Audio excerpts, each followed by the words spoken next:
একে একে নিভিছে দেউটি বিদ্রোহী ব্লকের সুদীপ বন্দ্যোপাধ্যায়। আসলে রাজনীতিতে কোনো কিছুই স্থির নয়। রাজনীতিকের অবস্থানও যে চক্রবৎ পরিবর্তনতে তা স্পষ্ট হলো শনিবার। এখন সংসদীয় রাজনীতিতে সাম্প্রতিক চর্চার বিষয় তৃণমূলের বিদ্রোহী ব্লক। শুক্রবারই আগের সাংসদদের সই সম্বলিত নথি প্রকাশ্যে এসেছে। এদিন দেখা গেল লোকসভায় তৃণমূলের সংসদীয় দলে বিদ্রোহ আরও প্রকট। এবার বিদ্রোহী শিবিরে যোগ দিতে চলেছেন সুদীপ বন্দ্যোপাধ্যায়ও। শনিবার দিল্লিতে বিদ্রোহী সাংসদ শতাব্দী রায়ের সঙ্গে একই গাড়িতে চেপে তিনি রওনা দেন কেন্দ্রীয় মন্ত্রী ভূপেন্দ্র যাদবের বাড়ির উদ্দেশ্যে। বেসুরো হয়ে যাওয়া শতাব্দীর সঙ্গে একই গাড়িতে চেপে সুদীপের কেন্দ্রীয় মন্ত্রীর বাড়িতে যাওয়া যথেষ্ট তাৎপর্যপূর্ণ বলেই মনে করছে রাজনৈতিক মহল।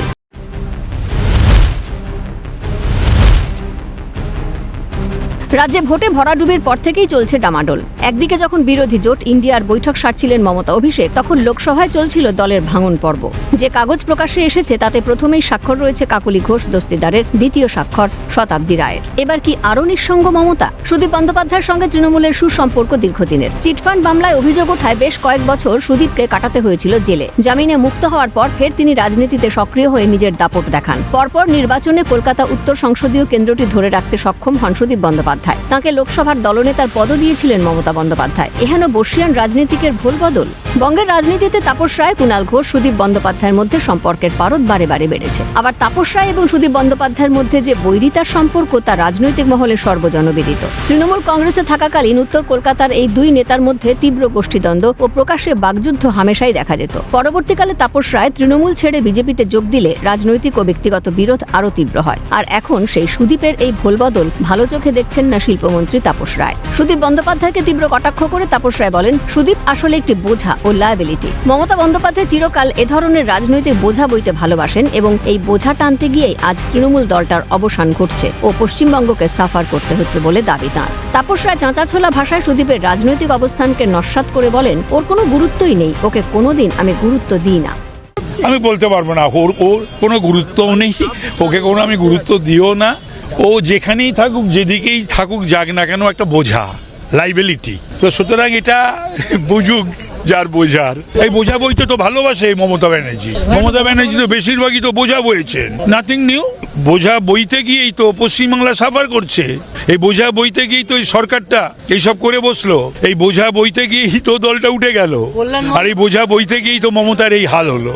বেসিক্যালি বাজে লোক, নিজের সারা জীবনে রাজনীতির করেনি, কোনো সংগঠন কোনো কিছু ছিল না। প্রিয়দাস মুন্সির ধুতির খুঁট ধরে আর মমতা ব্যানার্জির আঁচল ধরে এতদূর পর্যন্ত ওই মিষ্টি মিষ্টি কথা বলে পৌঁছেছে। ও কোনোদিনই কারুর লয়াল নয়। ও আর ওর স্ত্রী দুজনেই দুজনের লয়াল।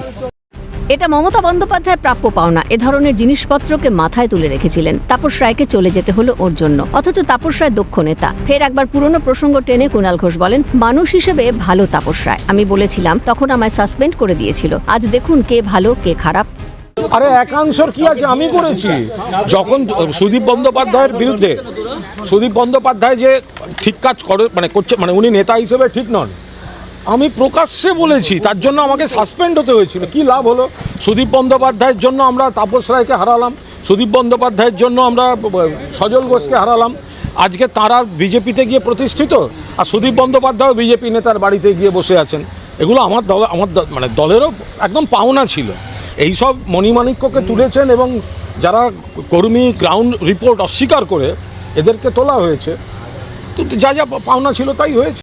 আমাদের সংস্কৃতিতে পলিটিক্যাল আনটাচেবিলিটি। আমরা রাজনৈতিক অস্পৃশ্যতায় ভুগি না। কি কথা হয়েছে সামনে এলে জানা যাবে। তবে মানুষ এখন এদের বিপক্ষে, এটা স্পষ্ট বললেন বিজেপির প্রধান মুখপাত্র দেবজিৎ সরকার।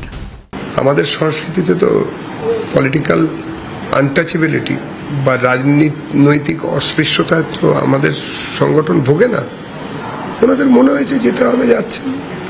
এখনো পর্যন্ত কি কথা হয়েছে সেটা আমিও জানি না, আপনারাও জানেন না। আশা করি ওখানে কথা হয়েছে বা তার বাইরে যদি কিছু হয় সেটাও যখন সময় আসবে জানিয়ে দেওয়া হবে। কিন্তু এই কথা ঠিক যে পশ্চিমবঙ্গের মানুষ জানে যে যারা এই ধরনের কাজকর্ম করেছেন, তারা মানুষের সঙ্গে যারা অত্যাচার করেছেন, তাদের সঙ্গে আর মানুষ নেই, জনতা তাদের বিপক্ষে। তৃণমূলের অন্তরে সুদীপ বন্দ্যোপাধ্যায়কে নিয়ে যে চোরা অসন্তোষ এতদিন ধরে ছিল, সুদীপের দিল্লি যাত্রার পর তাপস রায়ের এই বিস্ফোরক মন্তব্য তাতে নতুন করে উস্কে দিল বলেই মত রাজনৈতিক বিশ্লেষকদের। তৃণমূলের সাংসদরা বিদ্রোহী ব্লকের নামে আসলে কি পালিয়ে বাঁচতে চাইছেন? বঙ্গে পরিষদীয় দলে ভাঙন, সাংসদদের স্বাক্ষর সংঘাত, কার্যত দিশেহারা মমতা, ইন্ডি জোটও 20 বাও জলে, শেষে হারাবেন কি দলের প্রতীক? উঠছে প্রশ্ন। ক্যালকাটা নিউজ।